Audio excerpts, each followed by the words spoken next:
Hello everybody, I'm Kellytlopez and this is my day 2, numero dos, of our 90-day challenge, and I want to talk about technology drain today. I know that we've all experienced it. We're all trying to learn so many new different things, and on top of that, we have the usual noise from either work or family, our surroundings. So over the last couple of months, I feel like my head has been overflowing with the amount of data that I'm trying to grasp, and you get anxiety from all that. You get anxiety from trying to pack so many things in one day, and if it's not that, it's because you have to go to work. You have to put in your time, so you can still get some paychecks in the meantime, and or you have errands to run, family to take care of. So I know that sometimes I have to make myself go to bed because I know I need to recharge and get some sleep. And so I feel like many of us run ourselves to the ground working and doing things that really isn't serving our greater purpose, and somehow we can't escape those patterns. Sometimes I think it's easier to just get that stuff done that you know how to do so well, and it's just mindless. And then you can cross those things off your list and feel like you at least did something, right? So certainly the harder things to accomplish are those you've never done before. It takes full concentration, and it's just necessary for you to do that in order for you to kind of grasp the whole idea and implement it. So sometimes it's not possible to quiet your environment, and that's understandable. For example, you have kids running around, or you don't set time for yourself, but it's important because anytime that you want to accomplish these hard tasks, you have to set that time aside. Otherwise you're never going to make the progress and accomplish that growth that you're looking for, right? So today I want to talk about what tools we can use to keep us on track.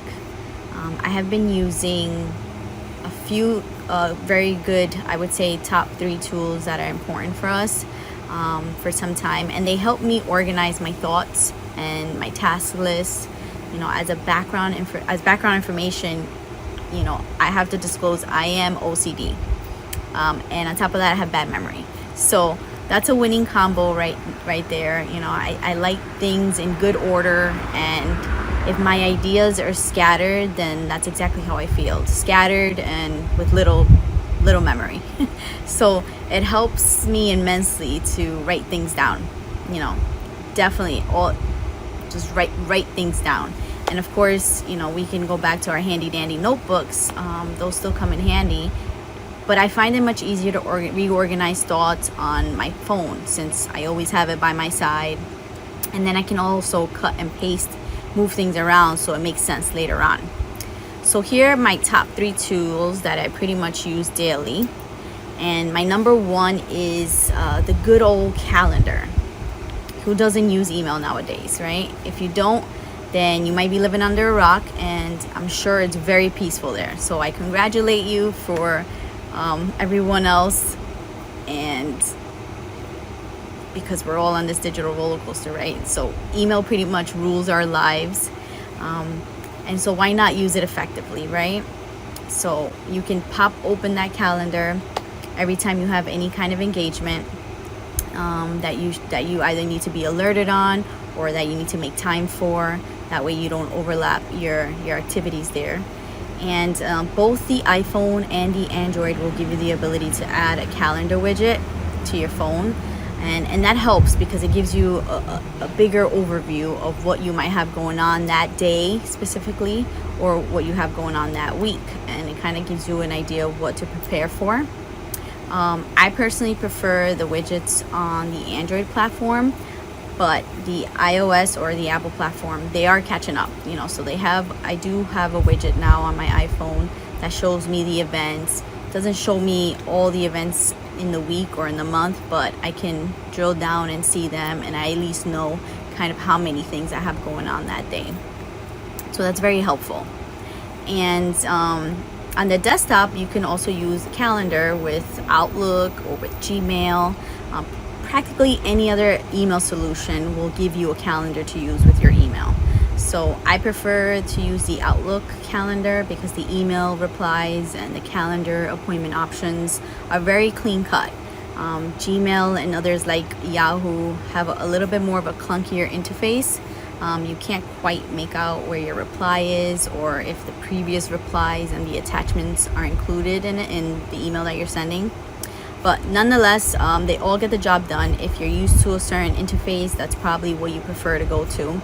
But I would get acquainted with it. I think it's really important to keep track, of your calendar. Some of you might have a calendar like on the wall or on the fridge, so your family can all write on it and everyone can collaborate, which I think is genius and it's super helpful. I also tried that once, but here's the thing. When you're out and about and now you have something you have to put in your calendar, you wish you could have that calendar right in front of you to add to it, and you say to yourself, oh, I'll add it later, no problem, I'll remember. Well, I won't remember. So that's when things get overlooked and forgotten. We all have busy lives, so very easily things can go missed.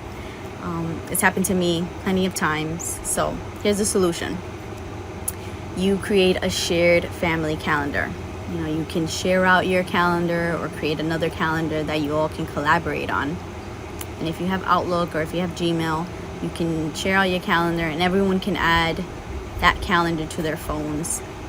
They can display it on the iPhone. It'll give you all the calendars that you can choose to display on your widget. And then when you add events, you make sure that you're adding it to that shared calendar if that's something that you want the rest of your family to see. So in this way, you can add appointments on the go and everyone can stay on the same page. And I won't lie to you, and say that these tools won't require any setup time. You'll have to create it, you'll have to share it, you'll have to add it to your phone. But the benefits that you get are astronomical, and you'll be glad you did afterwards. So I can always do a deeper dive on this if you guys like. But yeah, the things won't be missed as much, and things might slip through the cracks, of course. Not everything is 100% foolproof, but you'll be able to get acquainted with it, and it'll be harder to fall off track because you'll have it so easy accessible to you. It's on your phones. Most of us carry our phones with us all day nowadays, and it's tied to our hips basically. So just these are the tools. That's the number one for me.